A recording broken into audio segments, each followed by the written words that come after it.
மாண்புமிகு பேரவைத் தலைவர் அவர்களே, மாண்புமிகு உறுப்பினர் அவர்கள் தன்னுடைய அறிமுக உரையை ஆற்றிக்கொண்டிருப்பதனால் நான் குறுக்கிடக்கூடாது என அமர்ந்திருந்தேன். சிஏஏ என்ற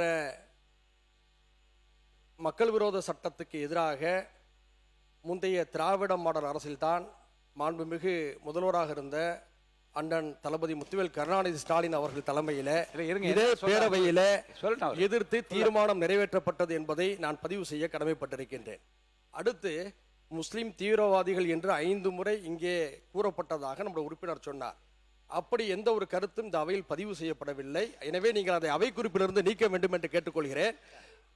ஒன்றை புரிந்து கொள்ள வேண்டும், சிறைவாசிகள் விடுதலையில் கூட ஏற்கனவே அதிமுகவுடைய ஆட்சியிலே மாண்புமிகு அண்ணன் CV சண்முகம் அவர்கள் இருந்தபோது திண்டுக்கல் மீரான் மைதீன் போன்றவர்கள் விடுதலையாவதற்கு அவர் துணையாக இருந்தார். அடுத்து வந்த திமுக ஆட்சியிலே இது பற்றி பல முறையீடுகளை செய்தபோது அவர்களுக்கெல்லாம் சிறை விடுப்புகளை தந்து அவர்களுடைய வாழ்க்கையில குறைந்தபட்ச மகிழ்ச்சியை ஏற்படுத்தியது முந்தைய திராவிட மாடல் அரசு என்பதை நான் பதிவு செய்கின்றேன். மாண்புமிகு பேரவை தலைவர் அவர்களே, மதிப்புமிக்க இந்த பேரவையில முன்வைக்கக்கூடிய கருத்துகள் பேரவைக்கு வெளியே சட்டம் ஒழுங்கு பாதிக்கப்படுவதற்கு துணையாக போய்விடக்கூடாது.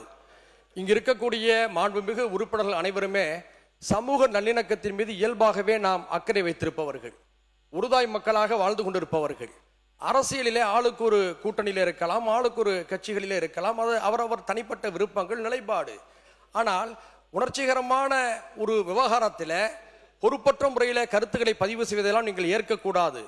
இதற்கு ஒரு சில விஷயங்களை நான் இங்கே விளக்கமளிக்க விரும்புகின்றேன். பாட்டாளி மக்கள் கட்சியுடைய உறுப்பினர் சகோதரர் கணேஷ் அவர்கள் இங்கே குறிப்பிட்டார்.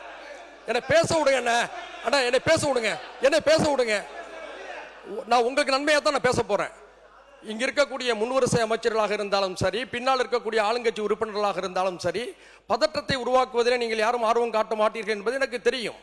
நான் சொல்ல விரும்புவது என்னவென்று சொன்னால், ஒரு அவையிலே ஒரு கருத்து வந்த பிறகு முழுமையாக பேசுவதற்கு வாய்ப்புகளை வழங்க வேண்டும்.